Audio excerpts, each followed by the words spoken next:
aesthetics is a part of your artistic work.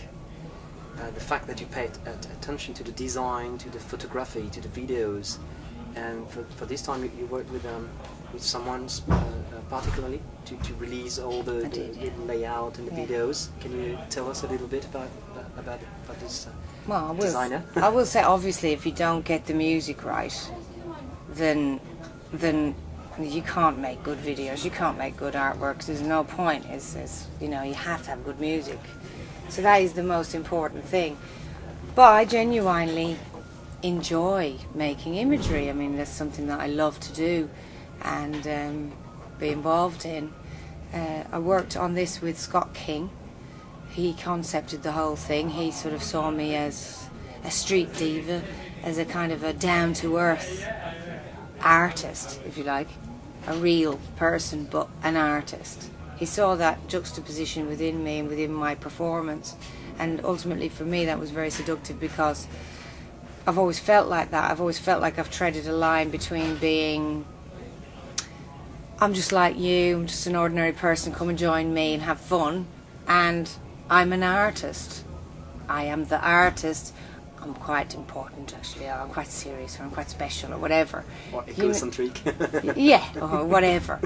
But I find it hard to choose between the two myself. I mean, you know, I find it hard to say, oh, I'm really an artist, or oh, I'm really a pop star, or whatever, you know. So I do. I mean, you pick up a review about me in one magazine, and it will say, like Bjork, and in another magazine it will say, like Kylie. So there isn't many artists that people would say both those extremes about, you know. And that's the nature of what I do, the nature of what I've done, always done. I think there's a lot of contradiction in my performance. There's a lot of grey area, a little bit of indecision. And that's the way my life is, and that's the way I am, that's the way my family are. My family don't seem to judge people in a very concrete way. They seem to see the shades in between, the black and the white, if you like. And then there's humour along the way too. It brings you to a humorous place when you have that confusion, even in the way that I dance. Like, I'll dance kind of quite gracefully one minute and then fall over the next, you know. So he saw that in me, but I think it's as much about him as it is about me, because he's an artist, works in the art world in London, but actually he's a working class guy from the north of England, which might as well be a different universe to London, similar to Sheffield, which is where I started my loco with Mark. And I think he feels slightly uncomfortable with the world in which he works, inside that he works, and he saw that in me too, that similar kind of juxtaposition between the industry that I work in and the person that I am, and he's got that same thing, I think. So it worked out well. Is doubt a kind of driving force that helps you to create and that push you to be creative? Is there a driving force? Doubt. And you said that you were a bit confused sometimes, and there's a kind of blurry blur in your mind. You don't, indecisions and things like that. So is doubt a kind of driving force for you? Doubt a driving force. Yeah. No, doubt could never be a driving force. I don't think. Doubt's sort of a stopping force, but the drive for me is. I'm a great believer, if you're creative, you should pick up the things that are just right there, that are just straight in front of you, and work with them. You shouldn't sit there and go, I wish I had, and I wish I was, and if I could only work with, and if I only had this manager or signed to that label, or, do you know what I mean?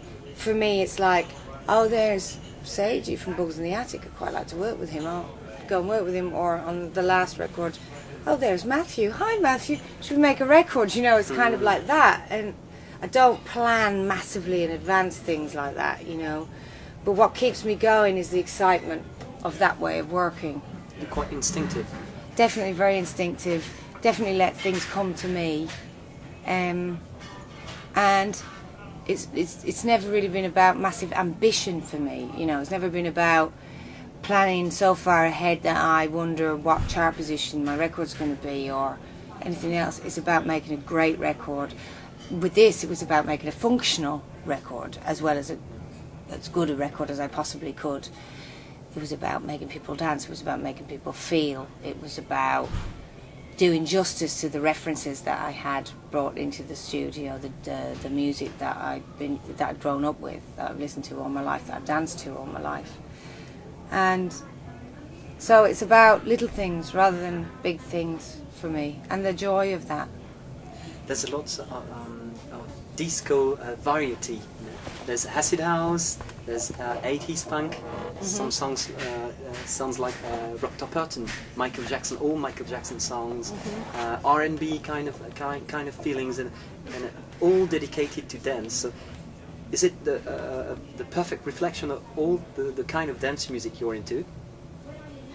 Yeah, I mean it is. I've danced since I was very young, so I've gone out to clubs since I shouldn't have been allowed in clubs. So also DJs have taught me a great deal. There was some great DJs in Sheffield when I moved there first, and they people like DJ Parrot, for instance. Like Parrot, who I worked with on this record, and Winston, and these people who would play disco and house and industrial funk and make it sound like all part of the same thing. And later, Winston would play reggae, like ragga B-sides, the versions next to house music, and you'd hear how those two things have actually a relation.